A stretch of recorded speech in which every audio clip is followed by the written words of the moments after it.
बादशाह अकबर के साले को बीरबल के खूब जलन रहती थी। इसका कारण यह था कि बीरबल बुद्धिमान और चतुर थे।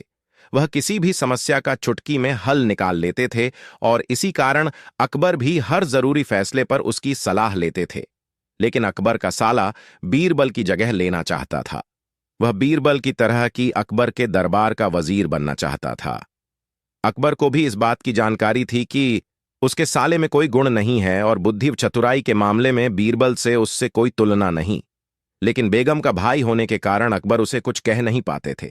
एक दिन अकबर ने अपने साले को एक कोयले से भरी बोरी दी और कहा कि जाओ, इसे हमारे राज्य के सबसे मक्कार और लालची सेठ दमदहीलाल को बेचकर दिखाओ।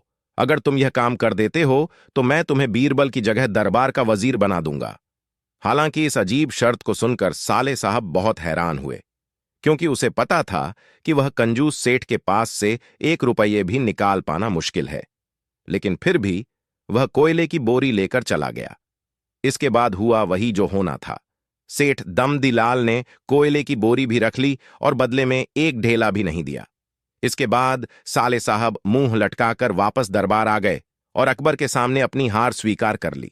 इसके बाद अकबर ने वही काम बीरबल को दिया। बीरबल ने कहा, सेठ दमदीलाल जैसे मक्कार और लालची को मैं पूरी कोयले की बोरी नहीं बल्कि कोयले का सिर्फ एक टुकड़ा देकर ही 10,000 रुपये में ले आऊंगा।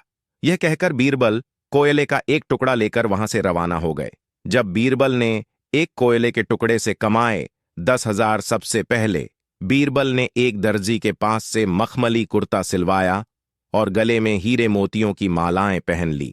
महंगी जूती पहनकर बीरबल ने कोयले के टुकड़े को बारीक सुरमे की तरह पिसवाया। पिसे हुए कोयले को एक सुरमे की छोटी चमकदार डिब्बी में भर लिया। बीरबल ने अपना भेष बदल लिया और एक मेहमान घर में रुककर राज्य में यह इश्तिहार दे दिया कि बगदाद से एक बड्ढे शेख आए हैं जो कि जादुई सुरमा बेचते हैं। इस सुरमे को आंखों में लगाने से मरे हुए पूर्वज दिखाई देते हैं। यदि पूर्वजों ने कहीं धन या आभूषण गाढ़ा है तो उसका पता भी बताते हैं। 10,000 में तय हुए कोयले के टुकड़े की कीमत, यह बात पूरे राज्य में आग की तरह फैल गई और इस बात का पता सेठ दमदीलाल को भी चला। सेठ दमड़ीदाल लालची तो था ही।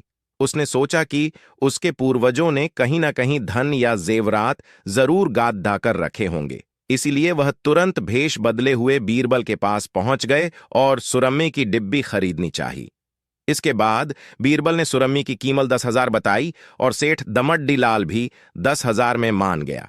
इस तरह से एक कोयले के टुकड़े की कीमत 10,000 में तय हो गई। लेकिन सेठ दमड़ीलाल ऐसे ही किसी चीज पर पैसे नहीं देता था, बल्कि वह बहुत होशियार भी था। उसने कहा, पहले मैं अभी ये सुरमा लगाऊंगा।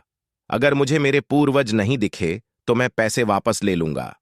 बीरबल ने कहा, जी हुजूर, आप ऐसा कर सकते हैं। चलिए शहर के चौराहे पर चलिए और वहां इस करिश्माई सुरमे को जांच लीजिए। इस तरह से चौराहे में सुरमे के चमत्कार को देखने के लिए भीड़ आज इकट्ठा हो गई। बीरबल ने ऐलान किया कि ये सेठ अभी तुरंत ये करिश्माई सुरमा अपने आंखों में लगाएंगे और अगर ये उन्हीं की औलाद होंगे जिन्हें ये अपना माँ बाप समझते हैं तो इन्हें इनके पूर्वज दिखाई देंगे और गड्ढे हुए धन के बारे में बताएंगे। लेकिन अगर आपके माँ बाप में से किसी ने भी बेईमानी की होगी और आप उनकी असल औलाद नहीं होंगे तो आपको कुछ भी नहीं दिखेगा।